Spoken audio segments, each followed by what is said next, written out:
Students, welcome to our section bio hotspot. और आज हम पढ़ेंगे ट्रैप ऑपेरॉन के बारे में। लास्ट वीडियो में हम लोगों ने पढ़ा था लैक ऑपेरॉन और देखा था कि लैक ऑपेरॉन कब, कैसे और किस कंडीशन के अंदर स्टार्ट होता है और इकोलाई ये चीजें क्यों परफॉर्म करता है। और आज जो हम पढ़ने जा रहे हैं वो है ट्रैप ऑपेरॉन, जो कि एक रिप्रेसिबल टाइप का ऑपेरॉन है, क्योंकि लैक ऑपेरॉन जो था वो इंड्यूसिबल टाइप का था। तो आज का जो हमारा टॉपिक है वो है ट्रैप ऑपेरॉन, जो किस तरीके का ऑपेरॉन है, रिप्रेसिबल रिप्रेसिबल ऑपेरॉन। और एक इस इंपॉर्टेंट चीज की ये ऑपरेटर जो ऑपेरॉन है वो भी हमें कहाँ देखने को मिलता है, ई कोलाई के अंदर ही देखने को मिलता है। जो ट्रैप है, जो ट्रैप वर्ड लिया गया है वो स्टैंड करता है किसके लिए, ट्रिप्टोफान के लिए। ट्रिप्टोफान जो कि एक एमिनो एसिड होता है। ऑपेरॉन का मतलब हमें पता है कि group of coordinated group of jeans.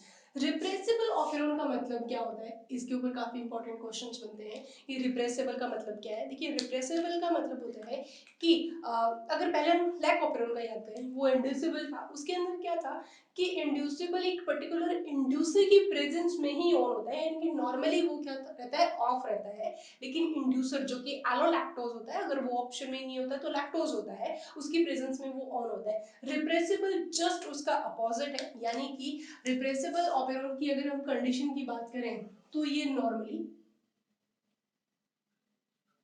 On होता है। It's a very important. Lac operon off था, लेकिन ये नॉर्मली क्या होता है, ऑन रहता है, स्टार्टेड मोड में रहता है। लेकिन in the presence of repressor, in the presence of repressor, जो कि यहाँ पे क्या रहता है, एक्स्ट्रा ट्रिप्टोफान होता है। ठीक है, एक्स्ट्रा ट्रिप्टोफान की प्रेजेंस में ये क्या हो जाता है, ऑफ मोड में आ जाता है, यानी कि इसका मोड जो होता है वो ऑफ हो जाता है। तो ऑन से इसका ऑफ होना, इसीलिए इसको क्या बोला जाता है, रिप्रेसिबल ऑपेरॉन रहता है। तो एक क्वेश्चन हमारे लिए फिर से क्लियर होगा कि यहाँ पे जो रिप्रेसर का काम करेगा, यानी कि बहुत इस ऑन को ऑफ में करने के लिए जो काम करेगा वो होता है बहुत ज्यादा अमाउंट में प्रेजेंट किसके, ट्रिप्टोफान की। तो यहाँ पे एक्स्ट्रा अमाउंट जो होता है ट्रिप्टोफान का, वो इस मोड को क्या कर देता है, ऑफ कर देता है। कहाँ पाया जाता है, इकोलाई में ही पाया जाता है। किस तरीके का ऑपेरॉन है, तो ये एक रिप्रेसिबल ऑपेरॉन रहता है। ठीक है, जबकि लैक ऑपेरॉन जो था वो इंड्यूसिबल था। अब हम देखते हैं कि इसकी क्या क्या कंडीशंस रहती है। जो इसका फर्स्ट कंडीशन हमें देखने को मिलता है, जो फर्स्ट केस रहता है इसका, इनकी पहली कंडीशन जो इसकी रहती है वो कौन सी होती है, ऑन मोड होता है। ठीक है, तो ऑन मोड देखते हैं हम किस तरीके से काम करता है। पहले हम लैक ऑपेरॉन का, ये मान लो इकोलाई है और इकोलाई के अंदर हम ऑपेरॉन को फॉर्म करते हैं, यानी कि फर्स्ट जो ऑपेरॉन की स्ट्रक्चर है ट्रिप्टोफान की, वो किस तरीके से हमें देखने को मिलेगी, वो पी आई पी ओ। और हमारे पास यहाँ पे जो जीन रहते हैं वो 5 टाइप के स्ट्रक्चरल जीन रहते हैं ट्रिप्टोफान के अंदर, 5, ए बी सी डी और ई। ठीक है, तो ये 5 हमारे पास क्या रहते हैं, यहाँ से लेके स्ट्रक्चरल जीन रहते हैं। ओ जो रहता है वो किसके लिए होता है, ऑपरेटर रीजन होता है, ऑपरेटर रीजन है। और जो ई आई जो हम कंसिडर करते हैं वो होता है इनहिबिटरी या रेगुलेटरी जीन। और पी से हमारा जो रेफरेंस रहता है वो रहता है प्रमोटर रीजन के लिए। ठीक है, तो अब हम देखते हैं कि यहाँ पे जो जो फर्स्ट फंक्शनैलिटी रहती है वो किस तरीके से रहती है। यहाँ पे मान लीजिए यहाँ पे आरएनए पॉलीमरेज है, ये आके अटैच होता है, ये क्या है, आरएनए पॉलीमरेज है। और वो किस से बाइंड करता है, प्रमोटर रीजन से, और इनहिबिटरी प्रोटीन के ऊपर क्या करता है, वो स्लाइड करता है। जैसे वो आई जो रहता है हमारा क्या रहता है यहाँ पे, इनहिबिटरी जीन। ठीक है, और इनहिबिटरी जीन के ऊपर जैसे ही आरएनए पॉलीमरेज स्लाइड करता है तो इस जीन से क्या बनता है, एमआरएनए बनता है। ये क्या है, एमआरएनए। और एमआरएनए से आगे क्या बनता है, एक ऐसा प्रोटीन बनता है जिसको हम क्या बोलते हैं, रिप्रेसर प्रोटीन भी बोल सकते हो यहाँ पे, लेकिन हम इसके लिए एक वर्ड यूज करते हैं, वो होता है एपो एंजाइम। ठीक है, एपो एंजाइम। यहाँ पे एक बायोमोलिक्यूल का क्वेश्चन आ जाता है कि वो क्या है, कि होलो एंजाइम, अगर आपको याद है, होलो एंजाइम किससे मिलके बना होता है, एपो एंजाइम प्लस कोफैक्टर।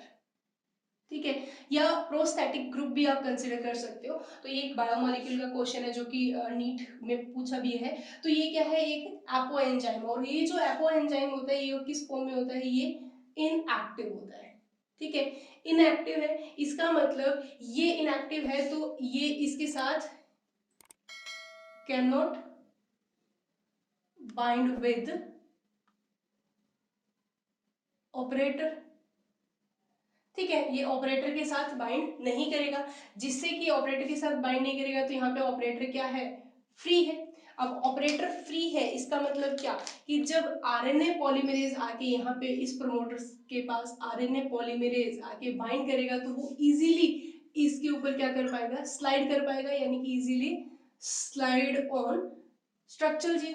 जैसे ही इसके ऊपर स्लाइड करेगा तो ये सारे के सारे जो स्ट्रक्चरल जीन है वो ट्रांसक्राइब होंगे इस तरीके से, और ट्रांसक्राइब होके क्या बनाएंगे, एमआरएनए बनाएंगे, और जिनके ऊपर राइबोसोम्स अटैच हो जाते हैं और पॉलीसोम स्ट्रक्चर्स हमारे सामने देखने को मिलती है इस तरीके से। और जैसे ही ये सारे के सारे जो जीन्स एक्सप्रेस होते हैं एमआरएनए के फॉर्म में, और एमआरएनए से फिर ये सारे एंजाइम्स क्या सारे जो एमआरएनए है वो आगे किस ट्रांसलेट होंगे, किस फॉर्म में, प्रोटीन के फॉर्म में, और यहाँ क्या बनेंगे, प्रोटीन बनेंगे। यहाँ हम देखेंगे जो ये एमआरएनए है वो ट्रांसलेट होगा, और ट्रांसलेशन की प्रोसेस के बाद में बहुत सारे यहाँ पे क्या बनेंगे, प्रोटीन, या आप बोल सकते हो पेप्टाइड्स फॉर्म होंगे, और जो ये पेप्टाइड्स है वो आगे मॉडिफाइड होके क्या बनाएंगे, एंजाइम का फॉर्मेशन करेंगे, और जो ये एंजाइम है इस एंजाइम को हम बोलते हैं tryptophan synthetase. It's a very important enzyme, tryptophan synthetase enzyme, जो कि एक पॉलीपेप्टाइड एंजाइम है, बहुत सारे पेप्टाइड से आपस में अटैच होने से बनता है। और ये ट्रिप्टोफान एंजाइम करता क्या है, ये अगर हम देखें तो ये ट्रिप्टोफान जो है उस ई कोलाई के साइटोप्लाज्म में जो रॉ मटेरियल प्रेजेंट है उस रॉ मटेरियल को किस में कन्वर्ट कर देता है, ट्रिप्टोफान में कन्वर्ट कर देता है। और जो ट्रिप्टोफान यहाँ पे बन रहा है वो क्या होता है, एक एमिनो एसिड है, ठीक है। और एमिनो एसिड का यूज एज ए प्रोटीन बनाने में किया जाता है, प्रोटीन से इकोलाई अपनी ग्रोथ को इंक्रीज करता है। तो ये फिनोमिना रहता है जब रिप्रेसिबल जो सिस्टम है, ऑपरेशन सिस्टम है, ये क्या रहता है, ऑन रहता है तब। यानी कि इस कंडीशन में क्या हुआ, इनहिबिटरी जीन ने एमआरएनए बनाया, एमआरएनए से एक एंजाइम बना जिसको हमने एपो एंजाइम बोला, जो कि इस फॉर्म में प्रेजेंट है, इनएक्टिवेटेड फॉर्म में है, या हम बोल सकते हैं कि एक रिप्रेसर प्रोटीन है जो क्या है, इनएक्टिव है। तो आप इसको रिप्रेसर प्रोटीन भी बोल सकते हो, रिप्रेसर प्रोटीन है जो कि क्या है, इनएक्टिव है, ठीक है। अब ये एपो एंजाइम तभी एक्टिवेट होगा जब इसके साथ क्या हो जाए, कोई कोफैक्टर आके अटैच हो जाए, और कोफैक्टर के फॉर्म में हमारे पास ट्रिप्टोफान अमीनो एसिड काम करेगा। अब क्या है, जो ये इनएक्टिवेटेड है तो मतलब ये किससे जाके अटैच नहीं होगा, ऑपरेटर के साथ अटैच नहीं होगा, तो ऑपरेटर यहाँ पे क्या रहेगा, फ्री रहेगा। आरएनए पॉलीमरेज आएगा, इन सारी स्ट्रक्चरल जीन के ऊपर स्लाइड करेगा, एमआरएनए बनेगा, ट्रांसक्राइब होगी, और एमआरएनए का ट्रांसलेशन जब होगा तो प्रोटीन या पेप्टाइड्स बनेंगे, जो कि आगे मॉडिफाइड होकर क्या बनाएंगे, एंजाइम, और उस एंजाइम का नाम क्या है, tryptophan synthetase enzyme. It's a very important thing, tryptophan synthetase enzyme बनेगा जो कि उस ई कोलाई के साइटोप्लाज्म में प्रेजेंट रॉ मटेरियल को किस में कन्वर्ट कर देगा, ट्रिप्टोफान में कन्वर्ट कर देगा, और वो ट्रिप्टोफान यहाँ पे एज ए अमीनो एसिड है, और अमीनो एसिड आगे प्रोटीन बनाएगा, प्रोटीन बना के ये ई कोलाई अपनी ग्रोथ को इंप्रूव करता है, ग्रोथ को कंटिन्यू करता है।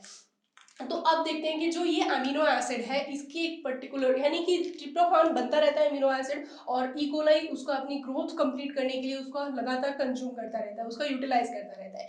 ऐसी बहुत ही रेयर कंडीशन होती है कि जब ट्रिप्टोफान का लेवल जितनी रिक्वायरमेंट है उससे बढ़ जाए, ये बहुत ही रेयर कंडीशन होती है, क्योंकि जितना ट्रिप्टोफान बना इकोलाई उसका यूटिलाइज करता रहता है। लेकिन कभी कभी कुछ सर्टेन कंडीशंस के अंदर क्या होता है, ट्रिप्टोफान जितना चाहिए था, मान लो ट्रिप्टोफान के हमें सिर्फ उस ई कोलाई को 100 मॉलिक्यूल ही चाहिए थे, ठीक है, लेकिन 100 मॉलिक्यूल चाहिए थे तब तो कोई दिक्कत ही नहीं है, जितना चाहिए उतना बन रहा है, तो ये मोड क्या रहेगा, ऑन रहेगा, ठीक है। लेकिन कभी कभी क्या होता है कि एक यहाँ पे ट्रिप्टोफान जितनी चाहिए थी उससे ज्यादा बढ़ गया, सिर्फ एक ही मॉलिक्यूल बढ़ गया, तो यहाँ पे ये क्या हो गया हमारे पास, एक्स्ट्रा ट्रिप्टोफान हो गया, और जैसे ही एक्स्ट्रा ट्रिप्टोफान बनेगा तो ये extra tryptophan as a cofactor की तरह काम करेगा और ये पूरा का पूरा ऑपेरोन सिस्टम क्या हो जाएगा, ऑफ हो जाएगा। सो सेकंड कंडीशन हम देखते हैं कि ये जो मोड है वो ऑफ कैसे होता है। तो उसके लिए हम देखते हैं कि जो हमारी पहली कंडीशन यहाँ पे क्या रहती है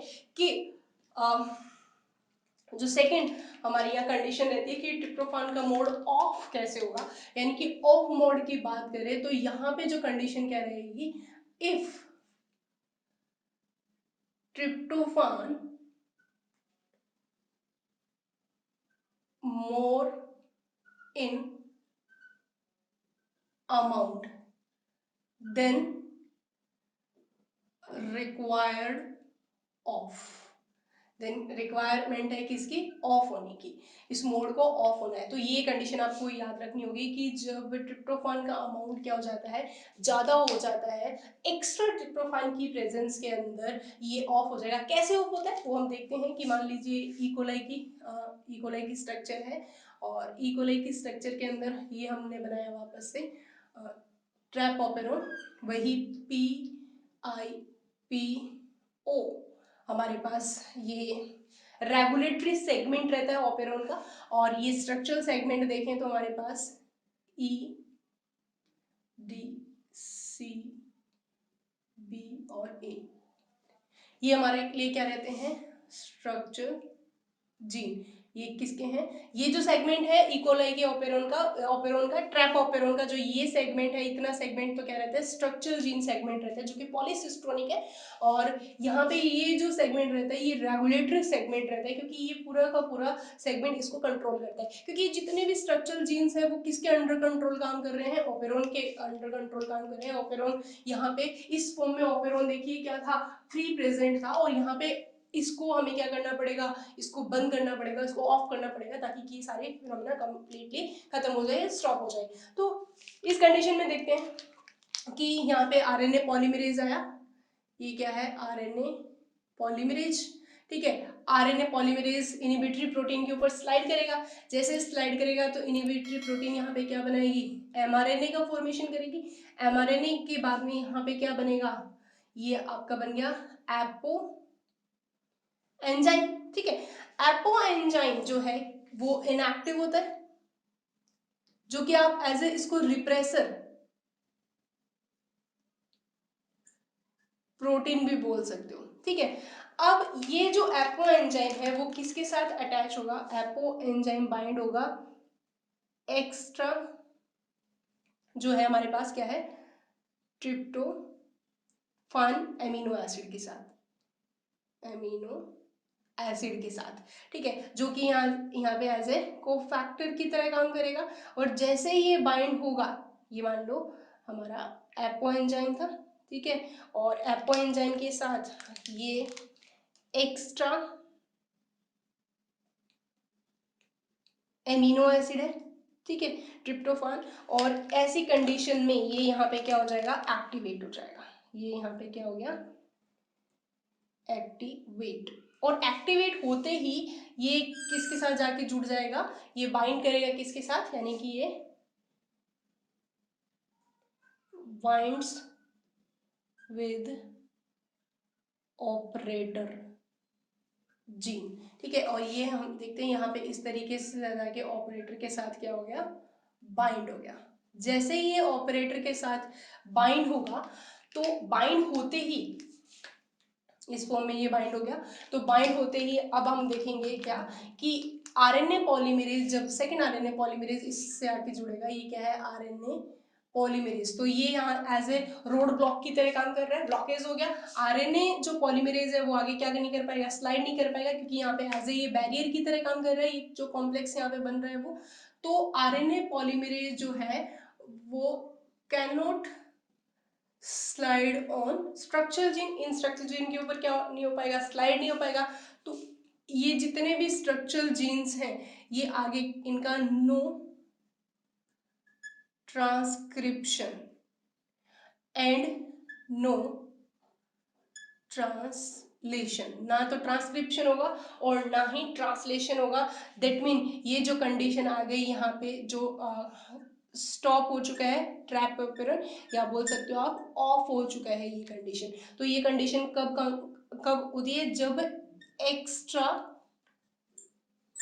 ट्रिप्टोफान की प्रेजेंस रहती है। ठीक है, जब एक्स्ट्रा ट्रिप्टोफान होता है तो वो एज ए, जैसे ही एपो एंजाइम के साथ अटैच होगा तो यहाँ पे रिप्रेसर प्रोटीन जो कि क्या था, इनएक्टिव था, वो क्या हो चुका है, एक्टिव हो चुका है। और एक्टिव होने के साथ साथ वो किसके साथ जाके बाइंड हो जाएगा, ऑपरेटर के साथ बाइंड हो जाएगा, जिससे कि सारे के सारे 5 जो स्ट्रक्चरल जीन्स हैं वो आगे एक्सप्रेस नहीं कर पाएंगे, क्योंकि आरएनए पॉलीमरेज इसके ऊपर स्लाइड नहीं करेगा, जिससे ना ट्रांसक्रिप्शन होगा ना ट्रांसलेशन होगा, और जो ये ऑपरेरॉन सिस्टम स्टॉप हो जाएगा यानी कि ऑफ हो जाएगा, किसकी प्रेजेंस में, एक्स्ट्रा ट्रिप्टोफैन की प्रेजेंस में। सो इसीलिए इसको क्या बोलते हैं, रिप्रेसिबल ऑपेरॉन सिस्टम बोला जाता है, क्योंकि नॉर्मली तो ये क्या रहता है, ऑन रहता है, क्योंकि ट्रिप्टोफैन नॉर्मली बनता रहता है इकोलाई की साइटोप्लाज्म में और उसको वो कंज्यूम करता रहता है। लेकिन कुछ कंडीशन ऐसी रहती है कि जब रिक्वायर्ड ट्रिप्टोफैन की जगह एक्स्ट्रा ट्रिप्टोफैन बनने लग जाता है, जैसे कि 100 की जरूरत थी और एक एक्स्ट्रा बन गया, तो जैसे ये एक्स्ट्रा एमिनो एसिड बनेगा ट्रिप्टोफैन, तो वो एपो एंजाइम के साथ अटैच हो जाएगा और रिप्रेसर प्रोटीन को क्या कर देगा, ऑन कर देगा,